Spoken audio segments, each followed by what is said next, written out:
me early tonight. You're live with me, TSV, and I'm always everywhere you want to be. And from my background, y'all know where I am, right? I am in Tigo. And for my people that haven't been following me like that, what is Tigo, you may ask? Well, Tigo is shortening for saying Tiffany's ego, and that is my up and coming studio room. Right now is my guest room in my house, right?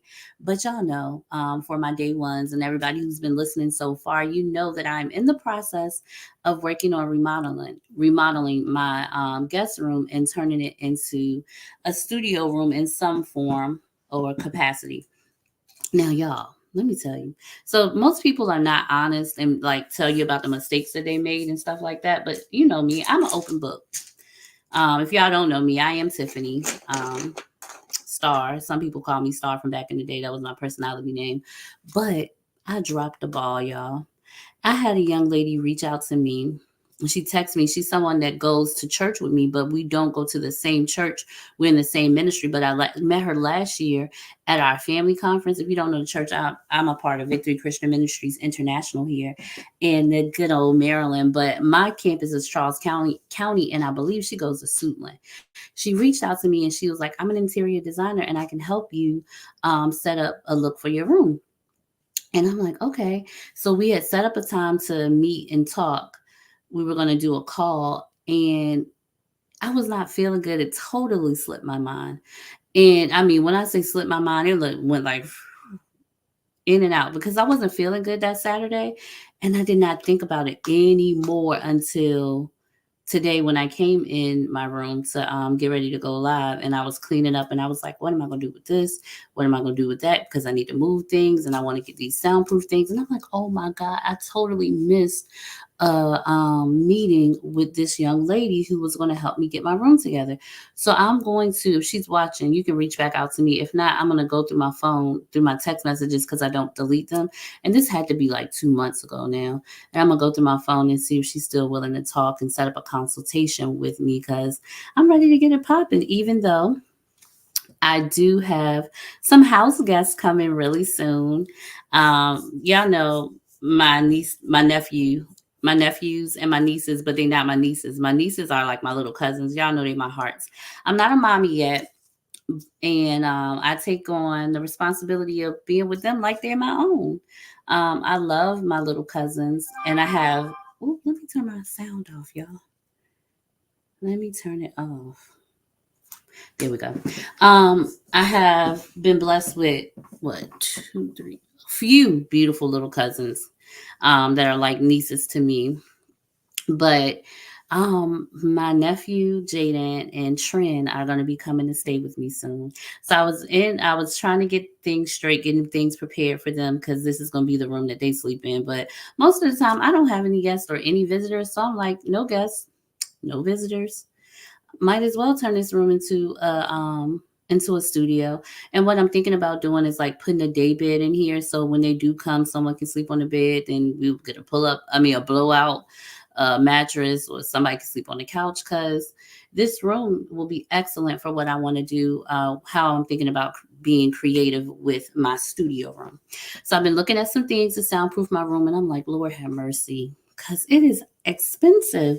But I found a few little things that I can do now that does not cost as much money. So that's what I'm working on. That is my summer project. I hope you all have been doing good. To all my educators, I hope y'all not working too hard in summer school or at your second jobs. I'm hoping and praying that you have been relaxing and enjoying your summer because before we know it, summer is going to be here and it's going to be gone. But I've been enjoying my summer. I did an awesome interview with a friend of mine named Jamad. We went to Bowie together. I'm going to put some clips together and I'm going to repost it. But my month of June, I was supposed to have been doing a few more interviews. Things kind of fell through, but hey, no worries. You know, Tiffany, she rolls with the punches and keep it moving.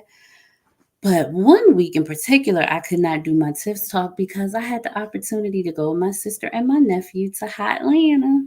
And boy, did we have a good time out in Atlanta.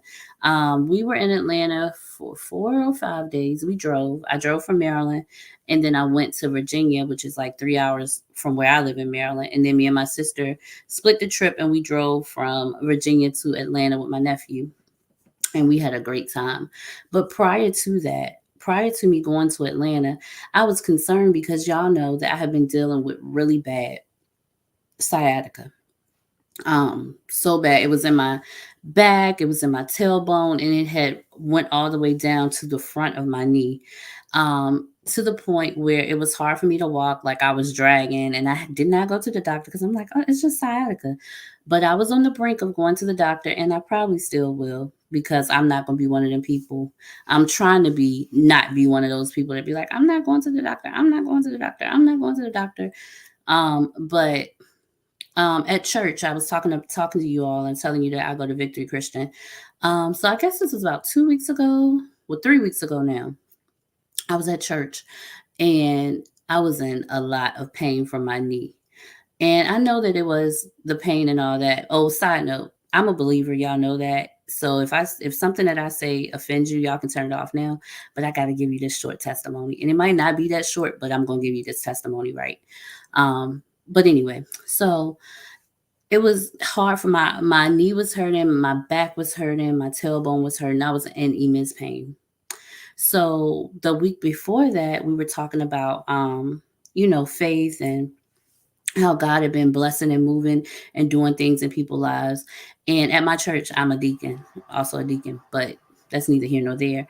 So in this particular service, I was in a lot of pain, and I was like, I'm gonna go up to the altar to get prayed for. But then I'm like, nah, I can pray for myself. Not that I'm against going to the altar, because Lord knows I'll go to the altar and get prayer at any time. I'm not that type of person, but I'm like, yeah, I can pray for myself. So I started to talk to my body in prayer, and I was like, ligaments come together, joints come together, lubricate the joints, because the pain that I was having was like, I felt sometimes when I would walk, I kind of felt like my knee was going to give out. And I was saying, sockets come together, join together, praying in faith. And y'all, let me tell you, it was altar call time, and my pastor, my male pastor, Pastor D, he stopped in the middle of prayer.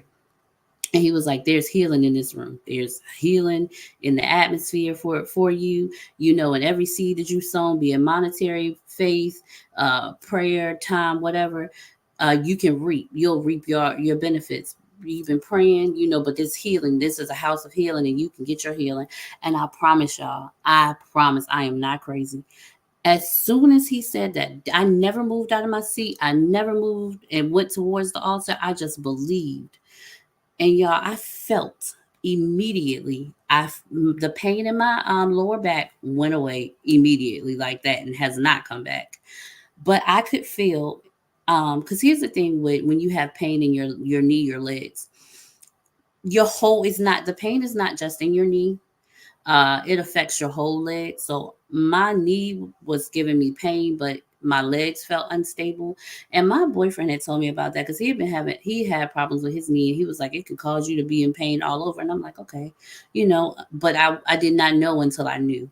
And immediately, y'all, I felt a tingling sensation. And the week before that, I had been praying about the power and the fire of the Holy Ghost.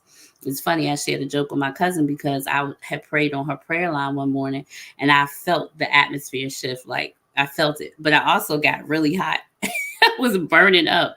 So my joke was, girl, I don't know if I'm having a menopausal moment, or did I really feel the fire of the Holy Ghost? So that was just a little joke between me and my cousin. But that day at church, I felt the tingling from my thigh all the way down to my toes. And my knee stopped hurting. But it's like, how when some part of your body goes to sleep, like a limb goes to sleep, and it starts waking up. That's what I felt in my knee, y'all.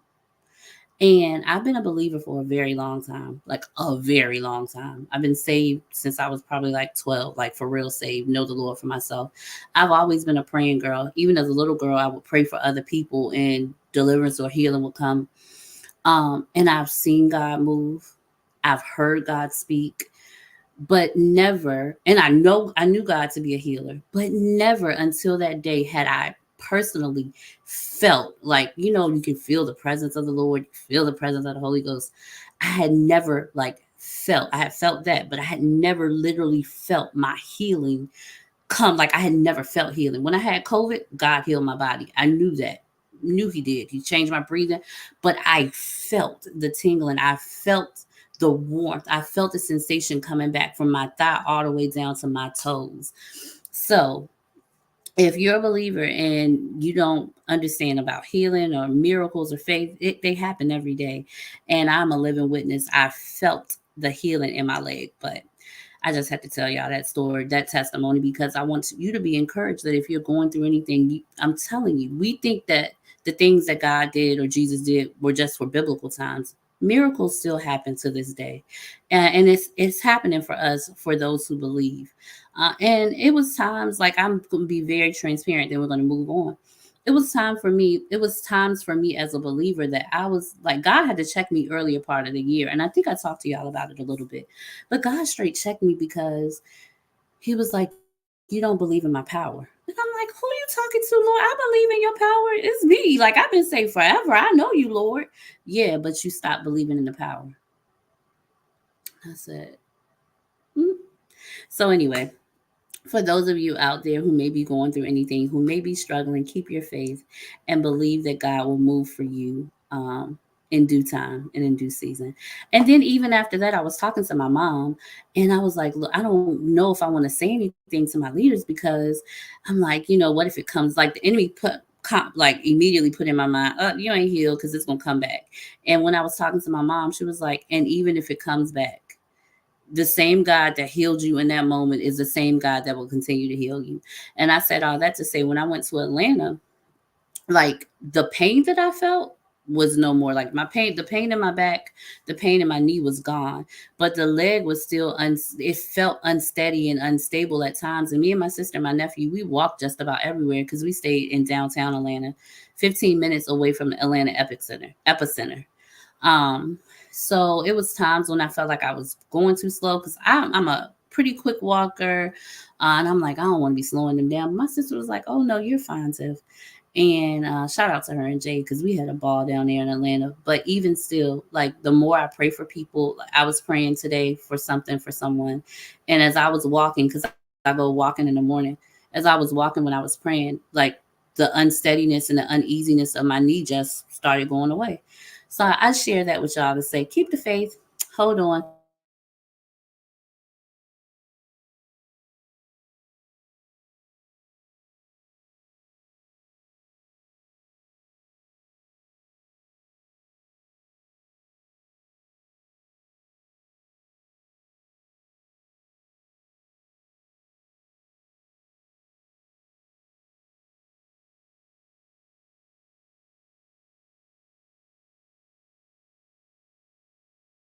blessed day.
There we go. So sorry about that, y'all. I don't. It's got to be like a trick of the enemy. Kimon said that's my favorite thing to say, but my stream never goes down, and I have no clue why my stream has stopped. Like my computer has stopped. I can't tap on anything. I can't do anything. But that's okay because I have a phone and my phone is charged. So we're gonna carry on. Thank y'all for holding on. Thank you for sticking in there with me. Um, but anyway,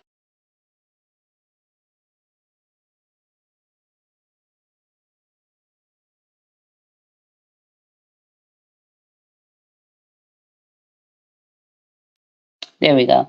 So that was my testimony that I wanted to share with you guys. But and I'm back and I'm better, y'all. But yeah, that was my testimony. But let's get into some other stuff. Again, that's I just want to encourage you to keep the faith. But let's get into some other stuff, y'all.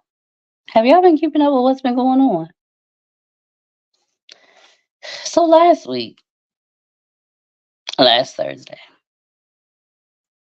mm, mm, mm, mm, mm. The first presidential debate for this term happened, and I said, I know you lying. I know that these two men are not the only men, women. I mean, at this point, bam, my dog who passed away could probably do a better job. Baby, that presidential debate was a hot bubbling cheese. I used to tell this to my kids, a hot bubbling cheese funky mess. That was a hot mess. I don't even, baby, hot mess.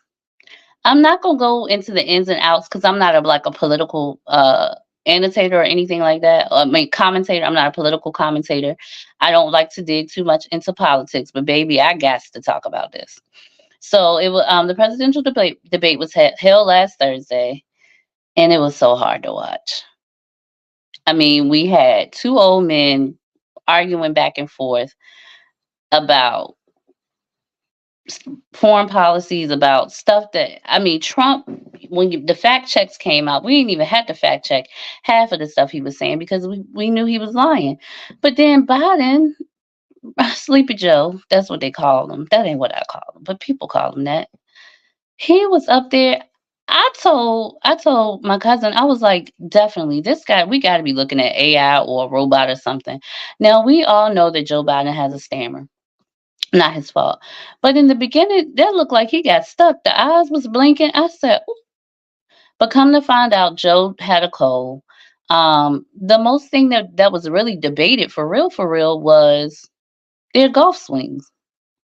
These two old men were arguing back and forth about who had the who was better in golf, and it led to a challenge.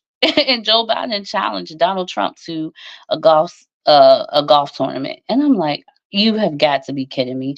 Of course, we heard so much about immigrants and the wall or lack thereof, um, and they talked about abortions because uh, Joe Biden said that he would overturn Roe v. Wade if he got back into office. And I know a lot of people are asking, well, if he's going to change it, then why can't he change it now? Well, here's the thing: it's some people that are sitting on the Supreme Court that are helped to pass laws, and I think two or three of them are about to retire. So if they retire, Joe Biden can replace them with people that think more like him. So that's how he'll push through to get Roe v. Wade overthrown, well, turned back around. Then we had, but anyway, Trump was talking about how the Democrats were for abortion, late term abortion, and getting aborting kids and having them pulled out and being killed when they was already out, which that was not true. It was so much back and forth. It was horrible, y'all. It was so bad to watch. Joe Biden does not look like he's healthy enough to run the country based upon the debate. According to CNN, Trump was up 60%, and then he lied about everything. And so at this point, I said, you know what, coach, just throw me in the game. Vincent for president 2020 four. Okay. Just throw me in there because clearly. Then do you have people from the Democratic Party that are calling for Joe Biden to kind of step out of the race and put someone else there. They were saying Kamala Harris, and there was another. I think it was a Kennedy that was they want to replace him with, but Kennedy has not stepped up and said anything. Kamala is not going to say anything, and I'm sorry to say, I hate to burst y'all bubble. If y'all think that Kamala Harris is gonna, mm-mm, I can't even get it out. If you think that Kamala Harris is going to run for presidency and win, we're not ready for that. Let me just be real transparent. These are my thoughts and my opinions. You can agree, you can disagree, but hey, we all know what an opinion is. It's mine, right? The world is not ready for a black woman to become president. Yeah, I said it. We're not ready for that. So if Kamala Harris, if Joe Biden does for happenstance to step down, and they think that Kamala Harris is going to do a better job, I'm not going to say she couldn't do a better job, but if we think that she's even going to get a chance, you might as well hand those keys to the White House over to Donald Trump and his wife, because the world is not ready for a black woman. And even though she's mixed, she's half Asian, half black. She looks more black. She's very down. She's hip. I mean, she even was on the BET Awards last night, but we'll talk about that a little bit later. Um, so yeah, nah. And it's like, God help us. And I know the word. I know some things have to be fulfilled in the word, the law. And I'm like, Lord, is this gonna usher in the new world order? Because baby, this is a hot mess. And anyway, enough with that. A little bit more political things. So today, the Supreme Court justice, they had a Trump immunity decision today. So the Supreme Court justice, y'all, in a vote of 6-3, basically said that you have to, let me make sure I say it right, that a president basically can do whatever he wants to do, and while in office, right? So while he's in office, if he commits a crime, it has to be, or does anything wrong, it has to be deemed as unpresidential. And after he is out of the White House, he cannot be prosecuted for that. So what is unpresidential, you may ask? I don't know. I can't give you that answer because I have no clue what unpresidential is. Because in my opinion, a lot of the things that sitting presidents do are unpresidential, but it has to be proven. And then after that, you could fight it for so long with what is unpresidential, what is presidential. And here's the thing, this is working on behalf of Donald Trump because we know he's a convicted felon. But this is going to change the trajectory of our country as a whole, even after Donald Trump is out of office. I mean, even after the whole Donald Trump thing goes away, this changes the trajectory of our country as a whole. I'm like, you have to prove that it was unpresidential. What does unpresidential mean? Maybe I'll look into it and tell y'all more about it later. Cause I'm like, what is unpresidential? Okay. Cause I have no clue. But anyway, um, go ahead, do your own research on Project 2025, because 2025 is like knocking on our door. And I do believe with the Supreme Court justices that we do have in the House now, in office now, that Trump in office or not, is going to be pushed through. So please read that at your leisure so you can find out what's going on with Project 2025. Also, one of the major things that came out from not the election, from the debate, is a term that I think that Donald Trump needs to go ahead and get coined. He need to go ahead and patent it. He need to get copyrights on it, because that is black jobs. So they were having a discussion. The question was actually asked to President Joe Biden on what he would tell black people or African Americans who don't really believe in him right now, because he has not done a lot of the things that he promised to do. What would he tell them to restore hope? And he was like, yeah, I know what it seems like. I know what, oh, my nephew texted me, he watched me. I know what it seems like. This is what President Biden is saying. I know what it seems like, and I'm going to be there for you. I'm turning things around. I did get a lot of the housing things together. He talked about getting student loans and all of working on the forgiveness for student loans, which impacts a lot of African Americans. And I'm waiting for my student loan debt to be forgiven. Okay, it's coming. I'm gonna see 0000 real soon. Cause baby, this master's degree took me that I got 100 years ago that I still ain't working really in my field for. Took me up there in the six figures for my student loan debt. But that's neither here nor there. But so when the moderator asked the same question to Trump, he said that basically it was Joe Biden. Joe Biden has done nothing to help Black people. In fact, he's made things worse because he let all these immigrants come over and take Black jobs. What is a Black job, y'all? Baby, what is a Black job? Because I'm still trying to figure it out. And so it's been a discussion between me and my boyfriend about he said he now listen, let me not he's not a Trump supporter, he's not a Trumper at all. I mean, and if you are each their own. This I'm not like I said on Tips Talks, we don't really get into too much political, back and forth, but I had to touch on these Black jobs. But he was like, I understand what he's saying because, the labor jobs, a lot of Mexicans or Hispanics or others are coming over getting these labor jobs um, and taking the jobs from Black people. But as I told him, as I say, and we have agreed to disagree. We don't always see eye to eye on everything. A lot of things we do, but some things we don't.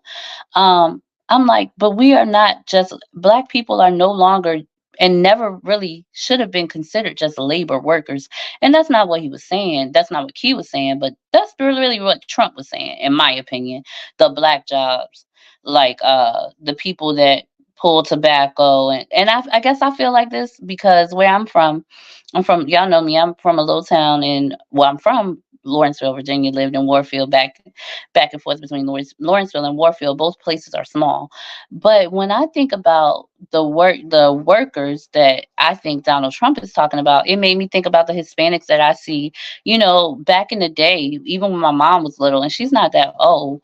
Back in the day, school started in September because they had to do the farming. The children would do farming with their parents. And when I think of Black jobs, that's what I think about: the farming jobs, the jobs that labor jobs that some people don't like to do anymore. But Trump has pigeonholed us into these Black jobs. But I'm telling you, the internet has been going crazy on these Black jobs. And I'm on my phone. I was going to use my phone as a point of reference, baby, but my computer is acting up and I can't get it. But when I say TikTok, the internet is going crazy over these Black jobs. It's a whole list of things that people say are Black that people would say are Black jobs, and it's hilarious. So if you see those Black jobs, go ahead and take a look at the list or the videos because it's funny to laugh at, but it's sad. It's funny to laugh at, but it's also sad that these are some of the jobs that others think that we are only capable of doing. Because on this list of Black jobs, I did not see a doctor on there. I didn't even see a teacher on there. But I mean, a lot of Black people are teachers, but I didn't see doctors. I did see lawyers. They said TV lawyers, which they were trying to throw shade and saying some of them weren't real lawyers. Because you have Miss Pat, you have Steve Harvey that are doing lawyers or judge shows now. Um, what are some other jobs? They said TSA workers. Um, they said about Amazon or UPS drivers. They said the weed man. They said it was the list went on and on and on. But a Black job that I want to talk about is being a producer and a director. Because these last two shows that went off the air they came on Friday. They typically are Sunday shows. I mean, Lena Waithe she's a Black woman, so I guess that would be a Black job. She's a creator, writer, producer, director on the hit show The Chi. And 50 Cent is the creator of the mega hit show Power. I just want to talk about them a little bit. So is anybody that's watching, are y'all Power? Did y'all watch Power in the Chi this week or this last past week? Oh my God. It was like, so I watched the Chi first. because they were like, oh, it went there. So immediately when the shot came on, if y'all don't, y'all may, some of my listeners may or viewers may be familiar with the characters. Some of y'all may not be familiar with the characters, but the villain of the show, Duda, they showed him dead on the floor. And I'm like, oh, finally. But then they did a flash forward in 8 hours prior. And if you haven't watched the show, I'm sorry, spoiler alert, spoiler alert. I'm talking about both of these shows. So Duda was dead on the floor. But then they flash forward 8 hours earlier, and this happened to be Thanksgiving Day. So we already knew that Thanksgiving they were going to have a few people at each house for Thanksgiving. So this basically unpacked that whole day of Thanksgiving. And if you watched the show prior, the week before, you saw that Duda had Emmett, which is a person that kind of owed Duda some money, but he's a good guy, had Emmett's car blown up. And he thought that his girlfriend and the baby were in the car, but it comes to find out they weren't in the car. But anyway, long story short, it was a hot mess of a mess. So Duda, the villain, was killed on last week's episode, which would happen to be the season finale for the shot. Um, and what happened was one of the she's probably gonna be looked at as a villain, but she's not an OG on the show. She's played by Lynn Whitfield's character. And let me just stop and pause right here and let y'all know that everything that you see and love about Lynn Whitfield on TV is so true. I met her last year, had a conversation with her last year. She's so sweet, a beautiful soul, amazing young lady. Well, she's not a young lady, she's a woman. Um, but Lynn Whitfield's character basically was going to take Duda out. But Duda's second, so if you don't know anything about the shot, they deal in the drug world. Like Duda was, he was a mayor and he was crooked, he was dirty, but he's a drug dealer. He run the streets. He have all these people under him. And his number two, his name was Nook. Now, Nook's character just found out that he had a baby by Keisha, who's Emmett's girl. I know y'all like, who are all these people, right? But just follow me for a little bit. Keep up. So they found out that Nook found out that he was Keisha's baby daddy, but he didn't know because see, back in the day, like two or three seasons, about three seasons ago, 4 seasons ago, Keisha had been kidnapped and she was SA'd by someone and got pregnant. But anyway, baby winds up having sickle cell later on in this season. She found out her baby had sickle cell. They had to do a test to find out where the traits came from because both mom and dad has to have the trait for the baby to have sickle cell.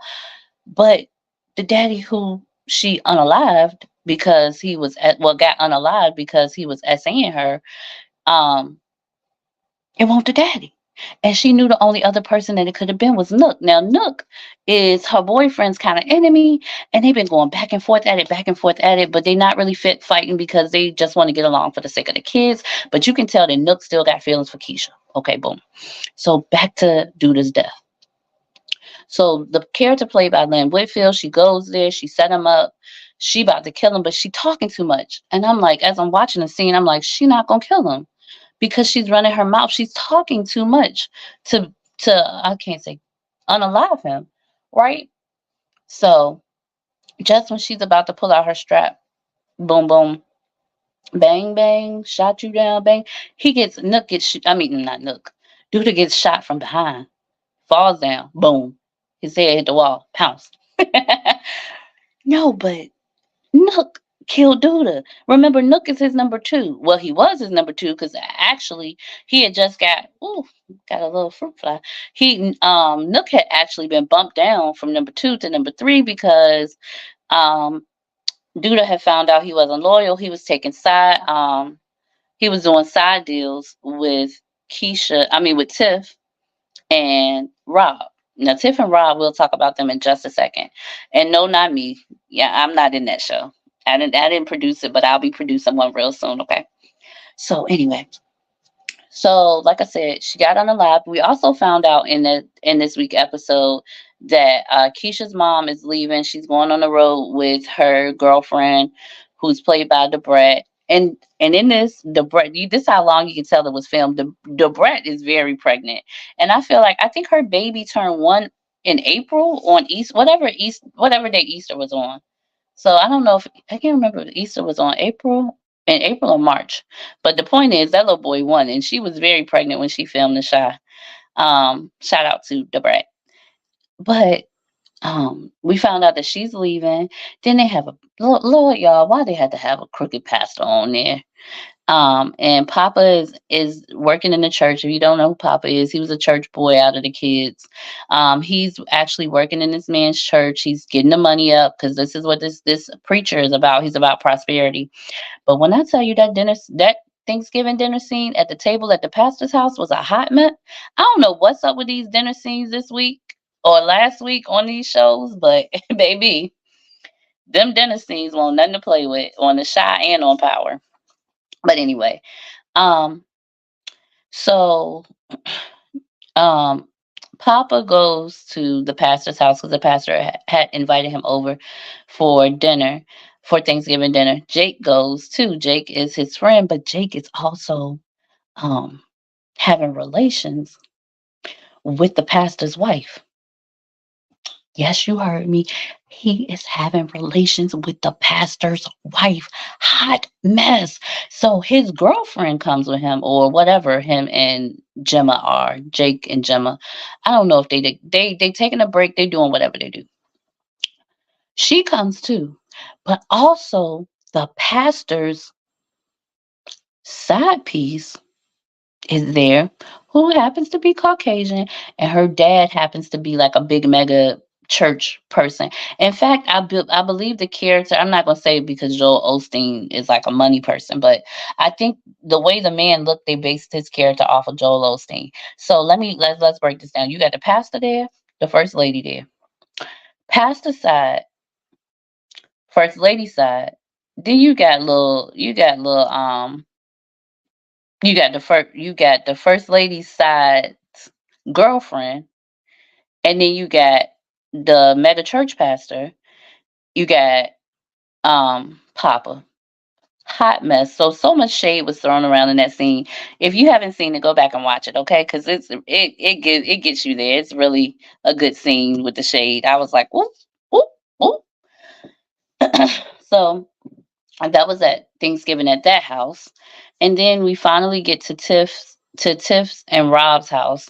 They're kind of counter characters. So backstory with that, Tiff was married to Emmett, who's now with Keisha.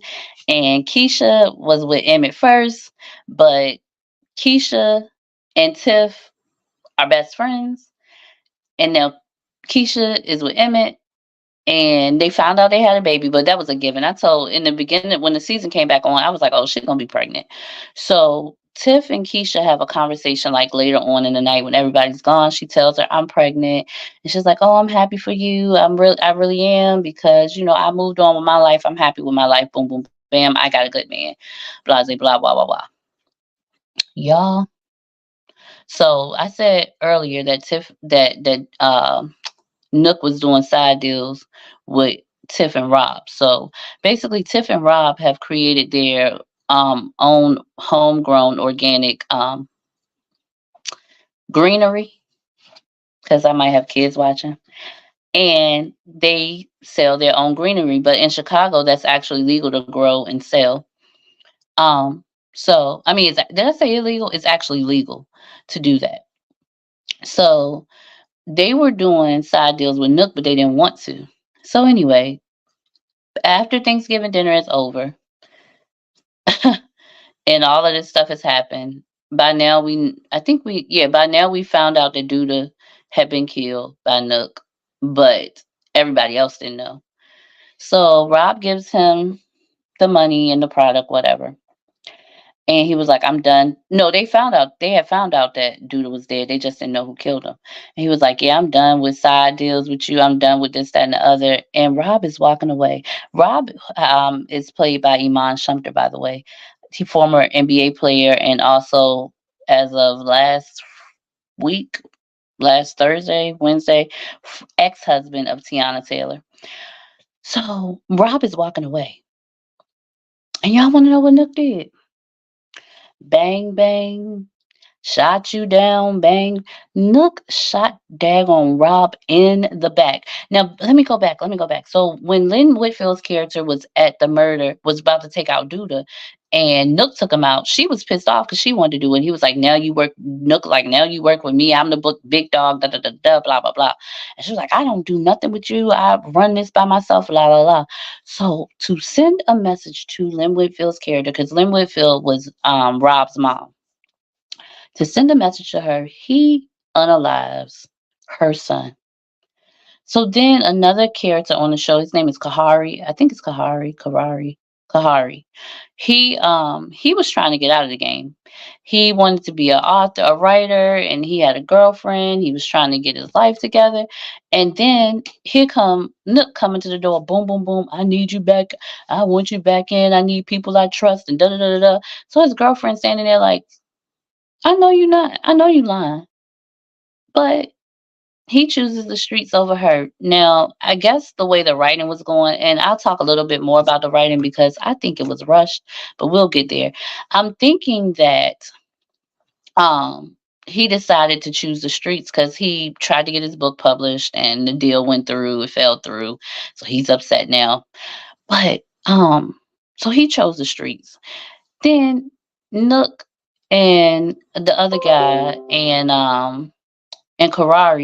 Kahari, or whatever his name is, they will not decide, it was decided for them that they're going to take Rob's body and drop it off and put it on the front step of the mama house. Now you know that's wrong. Kahari, he not really about that life. So here he go throwing up all over the place, and I'm like, what in the world? And that's how it ended. It ended with Lynn Whitfield's character finding her son on the porch.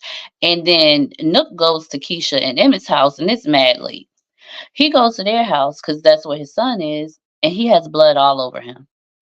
Bleeding, like blood everywhere. And like, yo, what happened? You can't come in. And basically, they figured out that he was the one that took Duda out, but they don't know that he was the one that, they don't know that Emmett's, I'm not Emmett, Lord. They don't know that Rob is dead. So they invite him in the house, like, oh my God, thank you, because Duda was a problem for Emmett and Keisha. Keisha's like, thank you. And y'all, I already know where season 7 is going. So basically, season 7 gonna have conflict between Emmett and Nook because Nook took out Duda and he gonna feel entitled to have being doing whatever, saying whatever with the son. Tiff and Keisha gonna have problems because they're gonna find out that that Nook was the one that killed Rob too. And Keisha gonna feel thankful to him for killing um Duda, but Tiff is not gonna feel the same way. I don't even know what's gonna happen with little Marcus Weaver character and all that, but that's what happened last week on The Shy. Now listen, that was a lot of juice, right? That was real juicy. That was a lot. But I can say that I really feel like the season was rushed. Now y'all know I have a bachelor's in broadcast journalism, master's in organizational communications. I used to be a field producer for BSU TV. I love production. I love producing and directing. That is where I'm headed back in my life. Speaking it. So, and writing. So I can talk a little bit about technical writing points, right? Actually, I can talk a lot about it. Okay. So, as a writer, I feel like I don't know if it was rushed because they did not have anywhere else to go with Duda's character, or if it was rushed because of the writer strike. But it was for sure rushed. Even to the point where, if you watch the show, when it first comes on and you see Duda on the floor unalived, his body is laying one way. When you see him again, it's laying another way. And when he was banged, he fell the direction. If you're shot in the back, the direction you should fall is forward. But this man was laying on his back. That was like, come on, y'all. His name is Bakari. I said Kahari. Bakari. The writing about Bakari was off. It was just it, right from a writer's standpoint, it was rushed. Um, but it was still a pretty good season. And so they have been picked up for another season, so you can catch them on Showtime whenever it comes back on. and see if my theory is right. Now let me talk about Power Book 2 Ghost. That was pretty good too. I also feel, and I don't look at shows to be like technical and be like, oh, the writing this, the directing is this. But if I see it, I see it. I can't help it. I do also feel like that was kind of rushed too, with the writing on that show because y'all, when those shows were being done, it was a writer strike, and the writer strike last year was one of the longest writer strikes, and then it went from a writer strike to a producer and actor strike. That was one of the longest strikes in the history of the Writers Guild and Actors Guild. So maybe that's why some things were rushed. But if you are a power person, if you've been keeping up with Power Book 2, you know this is centered around Tariq in college, him and his best friend who happens to be a white guy, like his dad's best friend Tommy. It's basically paralleling their lives. If you have watched the original Power and Power Book 2, you can see the parallel between Tommy and Braden, Ghost and Tariq. And basically this week's episode, uh Monet, played by Mary J. Blige, who uh, acting, who finds out that her son and her daughter set her up to be killed for Tariq to unalive her. Um, they she finds that out on not the episode that just passed, but the week before that.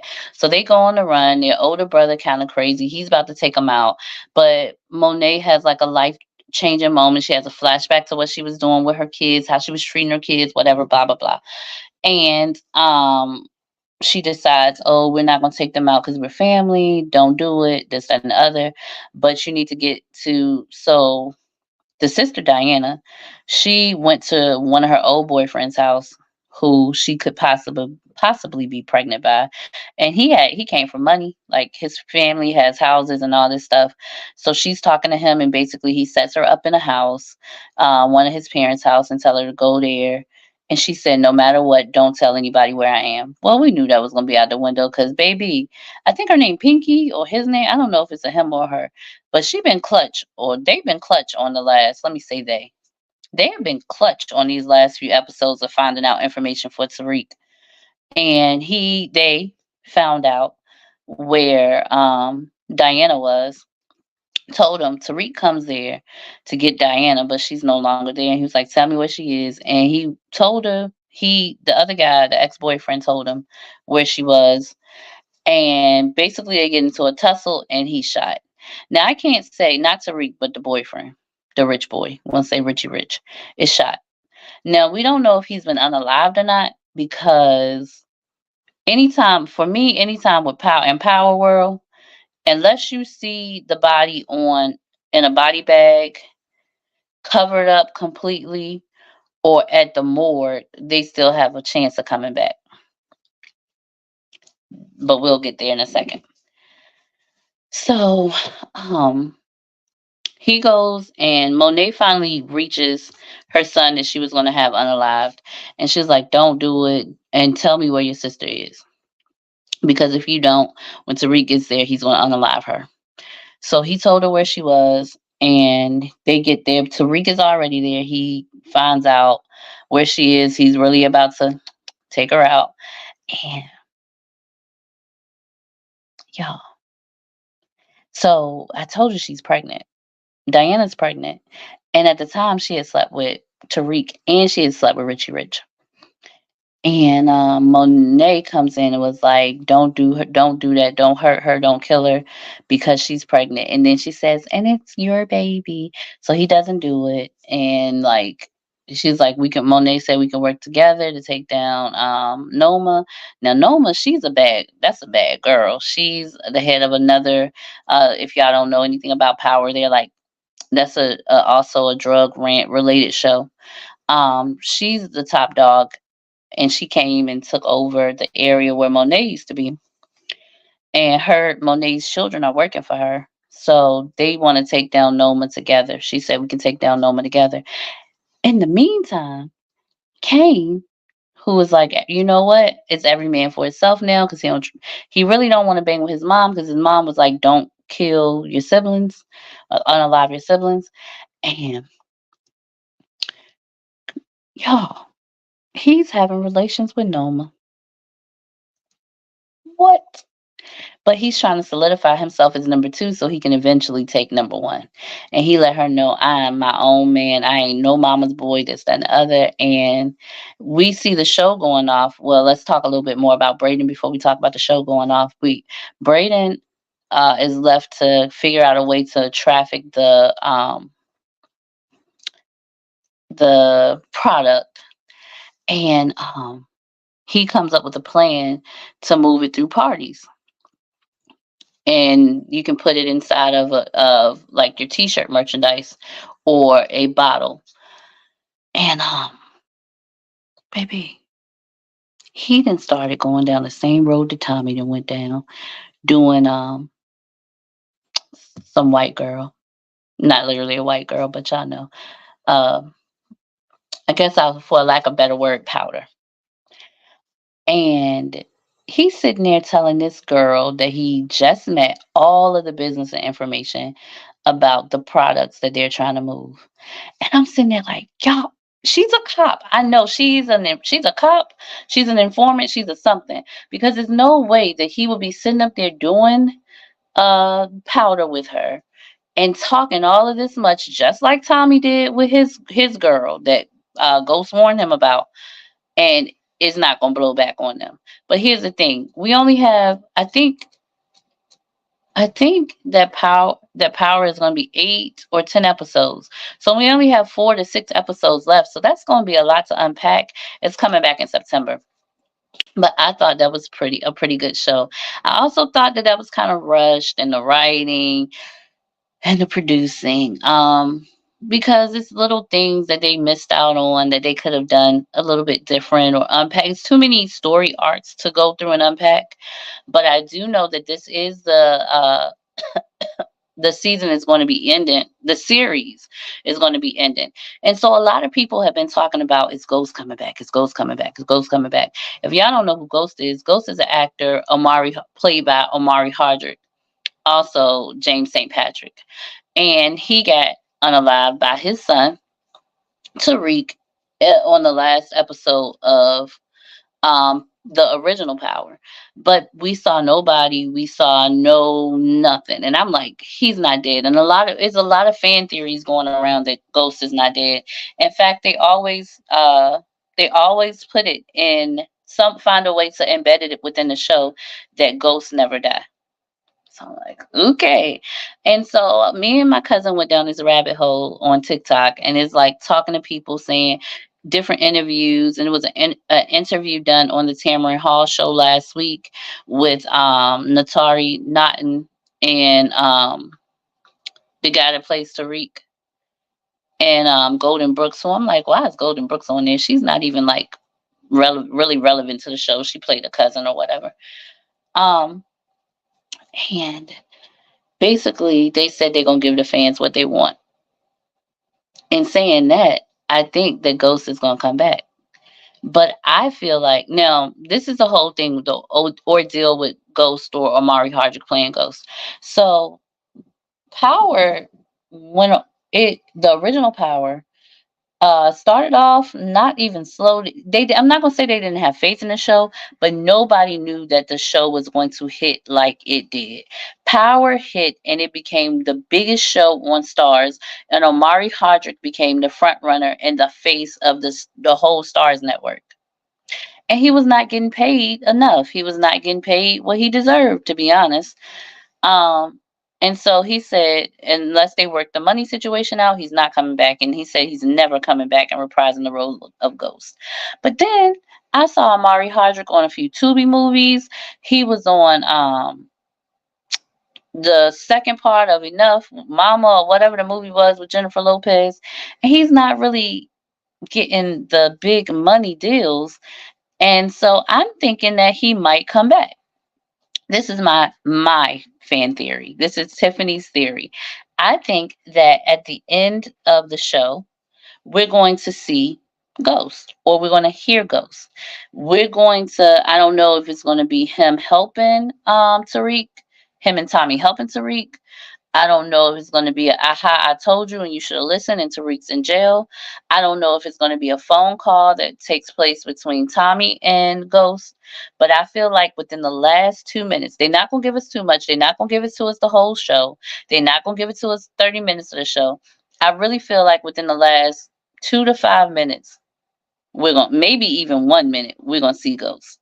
Because also, they have a new arc coming to the Power World and its origins, and it's going to be the origin story of Tommy and Ghost. And a lot of people, like, just like my cousin was saying, why would we want to hear a backstory of somebody who's dead?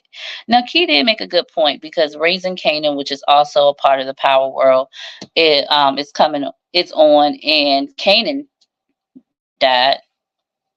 But I think it's different when it comes to Ghost, because he was the star of the show. And I feel like they're going to show him for the last few minutes, and then it's going to go off. And I feel like Tommy is going to, because the series, Power Book Force, is also going off. I feel like we're going to see a little bit more of interaction, maybe with Ghosts, maybe conversations or the alluding of it on Force when that's ending. And then we have Raising Canaan, which is going to take us to the origin story of Ghost and Tommy. And I feel like Breeze, they always talking about this person, Breeze. I feel like Breeze um, is going to be unique. And if you know anything about Raising Canaan, you know thought he was unalive last season, and at the end he came back. And he was back, and he was better. So that's my theory on that. But hey, stay tuned, keep watching, and find out if I'm right. But I know what y'all here for. I know what y'all want to talk about, right? We didn't talk about the debate. We didn't talk about Trump stuff that happened in the Supreme Court today. We've talked about power. We've talked about the shot. We done gave testimony service. Y'all done heard a little bit about my family, about my summer, but I know why my listeners are here. I know why my viewers are here. Because my viewers, my day ones, my mids, whatever, everyone who knows me knows that I absolutely positively love the Usher Raymond. Y'all know that. Y'all know I love him. So y'all already know that I watched the BET Awards last night just for Usher. You know that. So last night BET had its 27th. Don't give me the line. I don't know how many. I didn't care. I was there for Usher, Usher, Usher. So I have been crazy about Usher since I was a little girl. Since his first album, Don't Call Me a Mac, that was back when he was 12 years old. Before My Way, I was crazy about Usher. When his voice was still changing and cracking, I loved Usher. In fact, one of my homegirls, I don't know if she's watching because I can't see anything right now, Tanisha, aka Bella B, when we were in middle school in 8701, well, junior high, we went to junior high. Usher's album 8701 came out. We used to log on to AOL. The kids are not gonna know nothing about this. No, mine was MSN. I think hers was AOL. But we still had dial up, and you had that. We used to be faithful in the summertime. Do you hear me? In the 8701 chat room. Now, we knew we weren't going to chat with Usher, but we just wanted to be around like-minded people. Like, we were so crazy about it. I had Usher posters in my room. I mean, I just loved Usher. I love Usher. In fact, I loved Usher so much that last year, I think it was actually, no, my birthday was on a Saturday. But last year, he was at the Roots Picnic. And y'all know I went to the Roots Picnic the year before that, planned it out, stayed up in Philly, went to both days, had a ball. This last year, though, I woke up that morning. I was like, yeah, I want to go see Usher because he was at the Roots Picnic. I was like, I want to see Usher because I wasn't able to go see him in Vegas. I'm like, I want to see Usher. I think I want to go see Usher. Woke up that morning, bought my ticket, and drove to Philly all by myself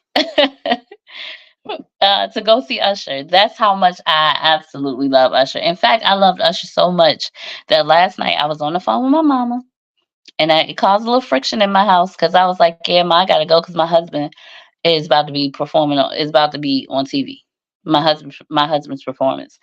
And he was like, "Yo, Huck, da, da, da, da, da, da, da, da." Okay, I'm sorry. I ain't mean to offend you, bro, but it's Usher. Usher, Usher, Usher. It's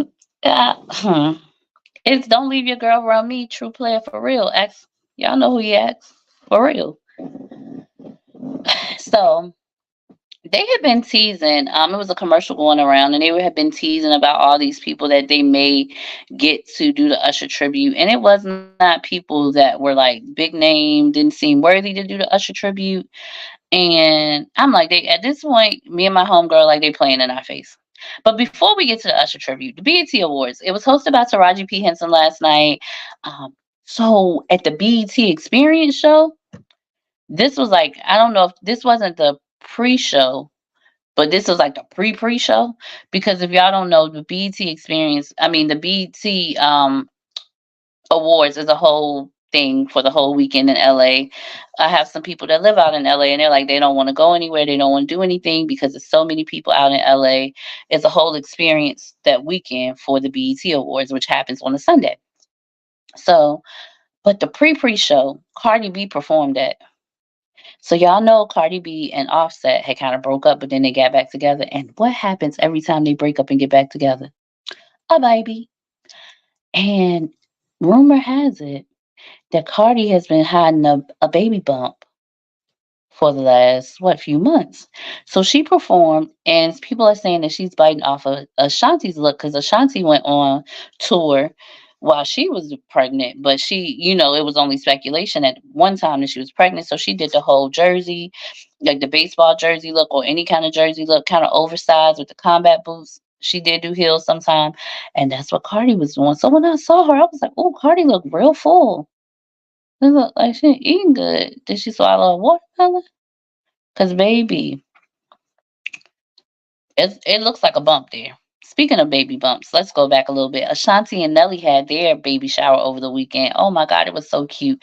They have not revealed the gender of the baby, even though people are speculating that she's going to have a girl because it looked like it was a dress hanging in the background. But if you take a better look at the picture, you do see a dress hanging in the background on this side. But then if you look up on this side, you can see like a little suit too. So they haven't revealed the gender of their baby. But the way she's carrying, I think Ashanti is going to have a little boy. But what do I know? Anyway, back to the BET Awards. So Cardi did that. Then you had like people like Lil Mo perform at the pre-show. She was kind of cute, but her fashion on the red carpet last night. Red carpet looks was not given at all last night. It was not. But I can say that they did, and I can't remember the guy's name, but they did have a fashion stylist. They were representing like 5 or 6 different stylists, up and coming stylists, and he was from Richmond, Virginia. So shout out to VA. That's where I'm from. Um, but they weren't really hitting on the red carpet. It looked a hot mess to me, but that's just my opinion. That's neither here nor there. So as the night goes on, we were trying to figure out who was gonna open the show, and Meg Thee Stallion opened the show. Now look, let me tell y'all this. I was solely there for Usher, and then I found out Lauryn Hill was gonna be there, but might not be there, but she wound up coming. But we'll talk about that in a second. I was there for Usher. So I'm like, I know that I'm not gonna know none of this music. And I was practically right. I don't know Meg's new song. And she had her body was bodying, she did her Megan Thee Stallion thing. But the whole night we saw a lot of twerking and booty popping. And I mean, if that's the sad state of music right now for women. But hey, Sexy Red was up there doing something. I don't know what she was doing. I can say that, okay, like, can't lie, I do like Glorilla a little bit. She's very ratchet and hood, but that's what I work out to sometimes.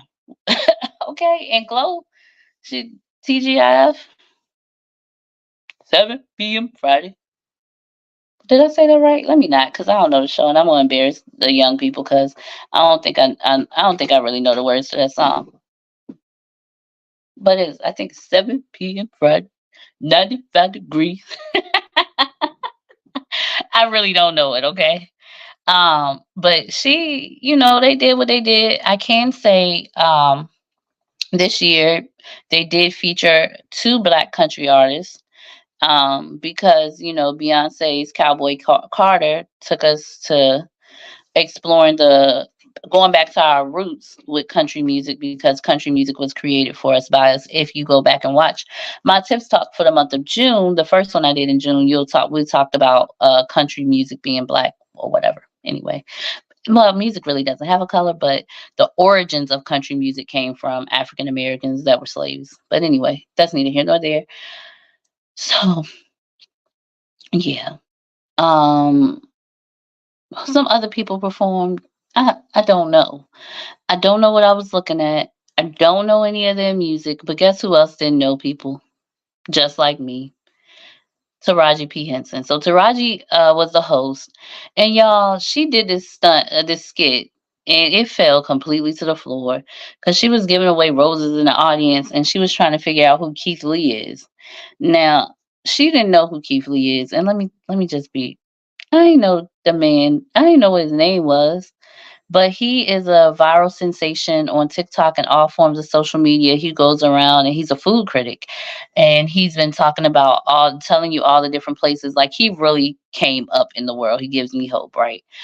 But the internet wins again because they showed Keith Lee took the video down, but Taraji gave him a rose, and Keith Lee took the rose and kind of threw it on the floor, and he showed a he posted it online, but he's now taking it down. I'm like, ugh, she just like me. She don't know these people either. But here's the thing with the host. So y'all know I MC and I host. Go ahead, book me if you need a host, MC for your event. In fact, I'm doing a wedding. I think it's in August. But if y'all need an MC or a host, book me, TSV. You can send me an email at tiffanyvincent2010 at gmail.com. But anyway, as a host, you are so, especially if you're doing a skit, you're supposed to know what you're doing and what you're talking about. Like, you are supposed to know. And for her to get up there and do this skit and have no clue who she was going to be talking to or what she was doing, that's kind of embarrassing. And I don't know who set her up, but we're going to talk about some fails with this BET Awards in a few minutes, right? And I'm sorry I went over an hour, but I was gone for like 20 minutes. So anyway, Taraji didn't know these people, but they were pushing, and I do like this. They were pushing the envelope to tell people to get out and vote in the presidential election, because it was a poll that came out right after the presidential debate that was saying 30-year-olds and under are not going to vote. Now, I can't tell you what to do, but I can let you know that our ancestors died for us to vote. And I mean, at this point, you're picking the lesser of two evils, and I can't tell you who to vote for. But please vote.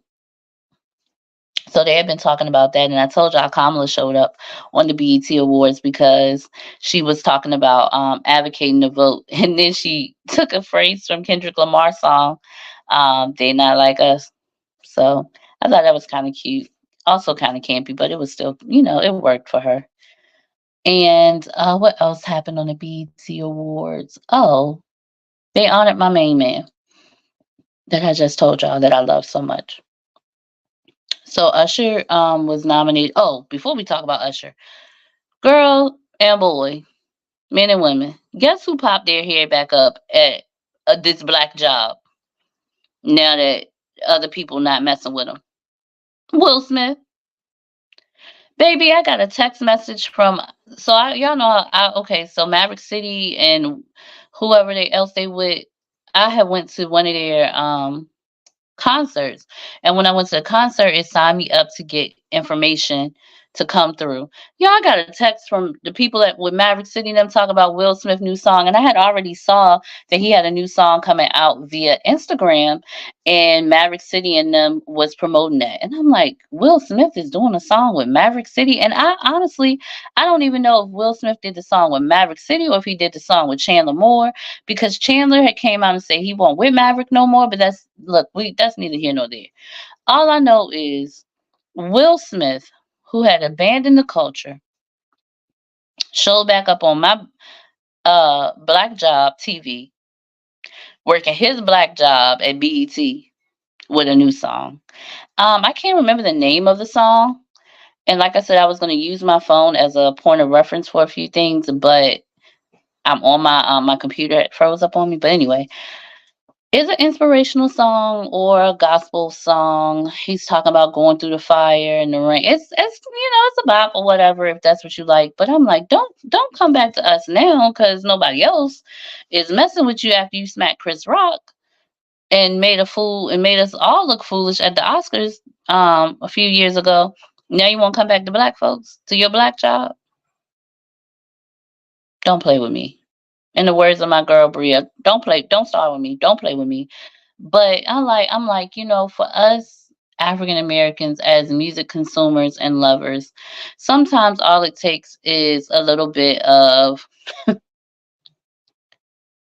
throwing God in a song and now all is forgiven.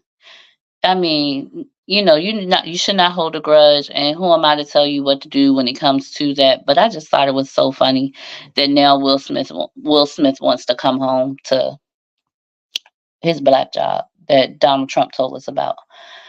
And I'm like, so he did a performance, and his performance, like I said, had a choir behind him. Chandler Moore was singing the lead, and Kirk Franklin came out there. As soon as I heard, I was like, oh, this is definitely produced by Kirk Franklin. And Kirk came out there and did his little doo-dah spin around, wah, wah, wah. And now we love Will Smith again. Really? But what I want to talk about is Usher D. Raymond, my man, my main man. So they honored him. BET honored him with a Lifetime Music Award achievement last night. So I was trying to figure out who were they going to get to do his tribute because I know they weren't going to use the people in the promo. I'm like, yeah, they just being funny, whatever. And they did not use the people in the promo. Um, y'all. Now let me say this. It was pretty good. The tribute um to Usher was not pretty good. It was actually very good. It showed so much talent. These women. So basically, it was a bunch of women that did the tribute to Usher. Perfectly fine. I'm fine. I think that's great. Girl power, all that. Pretty girl rock. But some people I just did not think should have been doing the tribute to Usher. They didn't bring it, they didn't give it.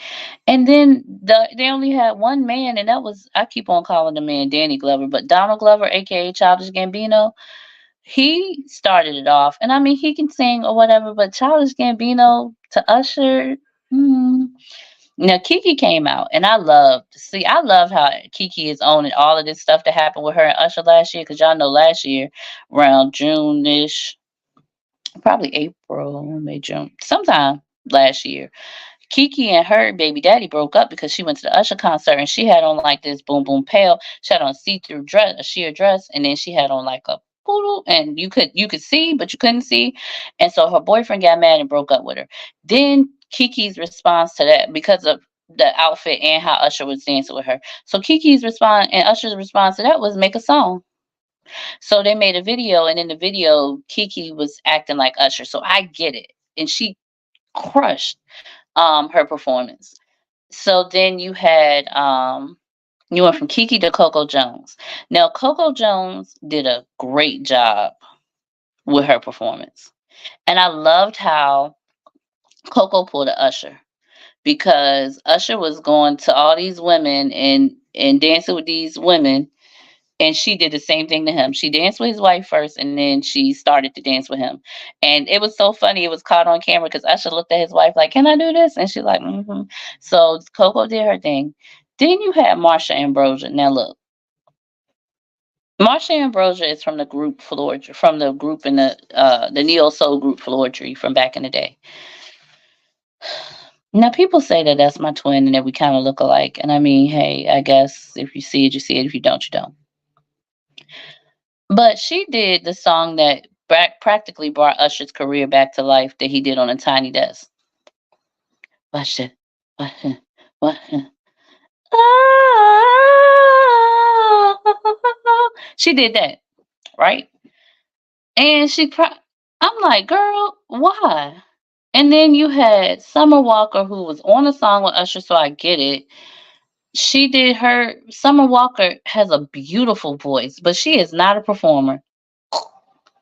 Then you had Tinashe. I don't even know who she is, but the background for her song, they killed. The background for that song did a great job, but I could have done without her. Then you had girl Tiana Taylor. I keep saying girl, but I got some guys watching too. Tiana Taylor and Victoria Monet. Victoria Monet is like, put that on my mama on my hood. She did the show.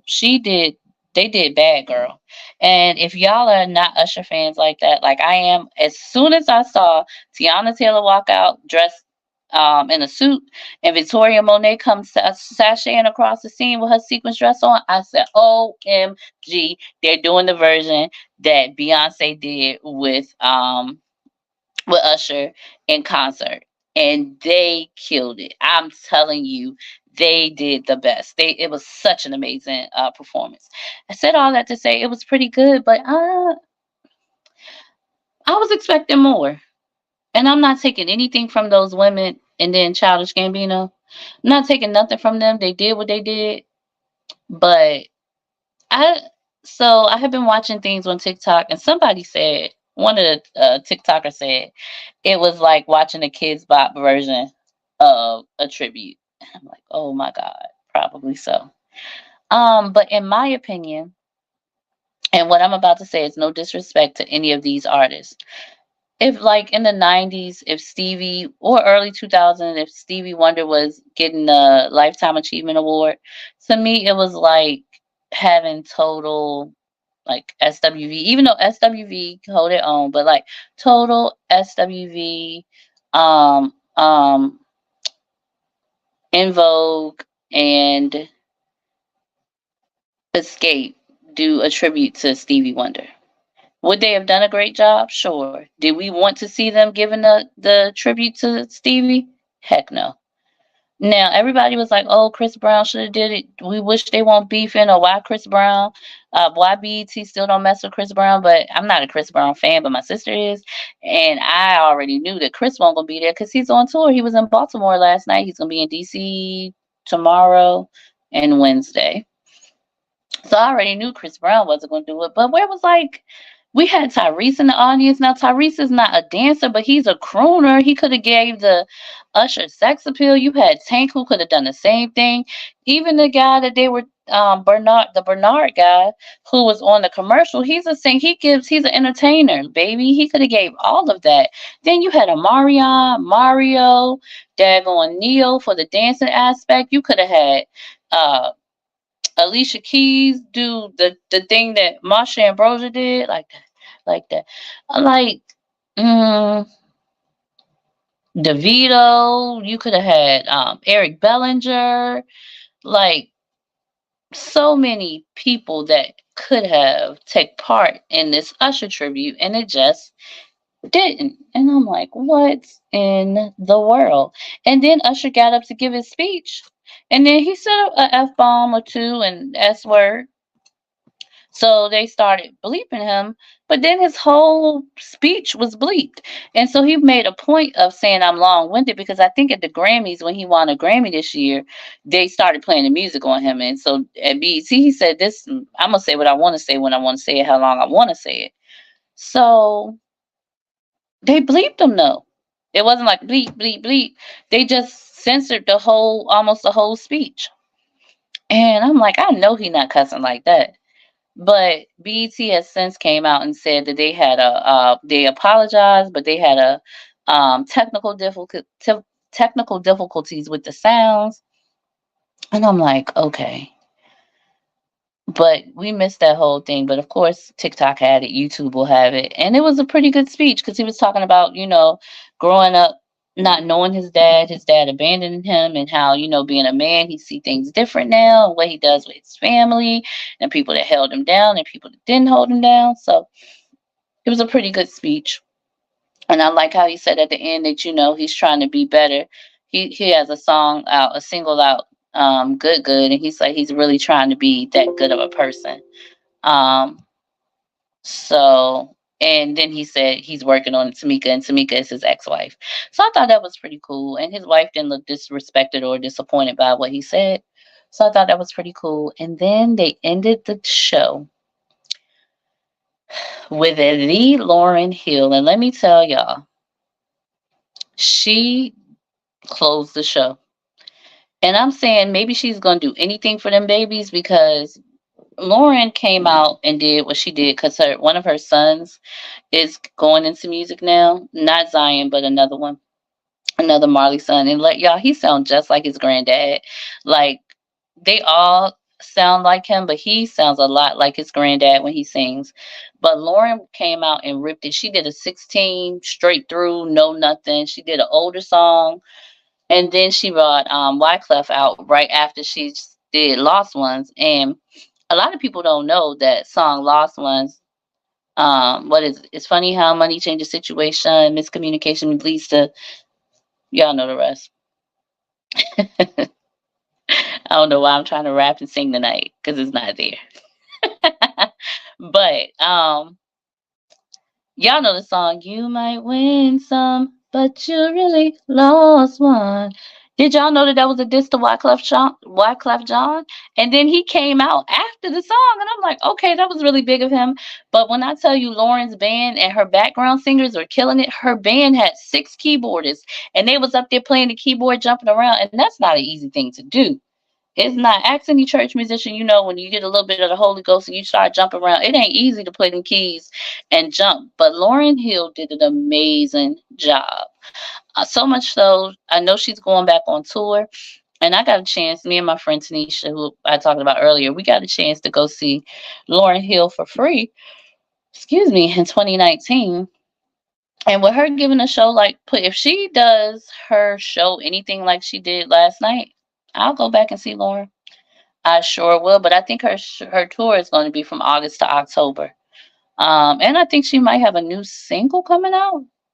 So that was my rundown and my take on the BET Awards, the Shy Power, presidential debate, and everything in between.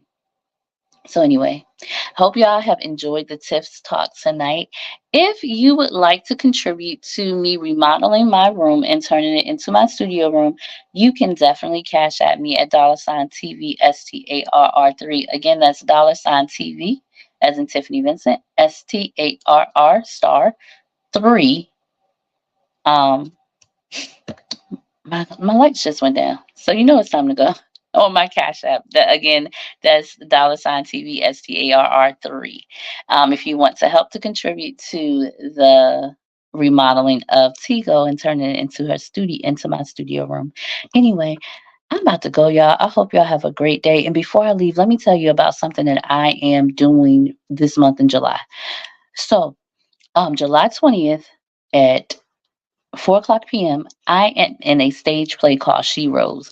It is up here in Maryland. It is going to be in Plains, Virginia, at my church, Victory Christian Ministries International.